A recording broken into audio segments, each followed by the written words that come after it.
சத்து மாவு எடுத்துக்க போகிறேன். ஆக்சுவலி இது பாப்பாவுக்கு ரொம்பவே பிடிச்ச ஒரு ரெசிபி. இதெல்லாம் ஒரு எக் ஆட் பண்ணிக்கலாம்.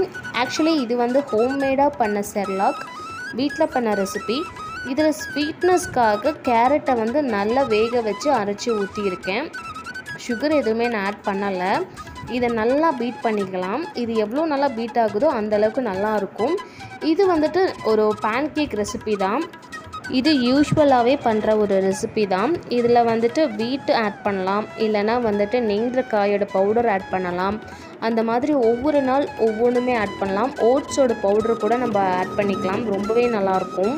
அதே மாதிரி நேச்சுரலான ஸ்வீட்னஸ்க்காக ஒரு நாள் கேரட் பியூரி, ஒரு நாள் ஆப்பிள் பியூரி, இல்லைனா பம்கின் பியூரி, இல்லைனா வந்து டேட்ஸோட பியூரி கூட நான் ஆட் பண்ணலாம். ரொம்பவே டேஸ்ட்டாக இருக்கும். ஆக்சுவலி ஸ்ரீஷாவுக்கு இது ரொம்பவே பிடிச்ச ஒரு டின்னர். நெக்ஸ்ட்டு ஒரு இம்பார்ட்டண்டான ஒரு கான்செப்ட், பேபி லீட் வீனிங். இது வந்து ஒரு சில 6 மந்த்லேருந்தே ப்ராக்டிஸ் பண்ண ஸ்டார்ட் பண்ணிடுவாங்க.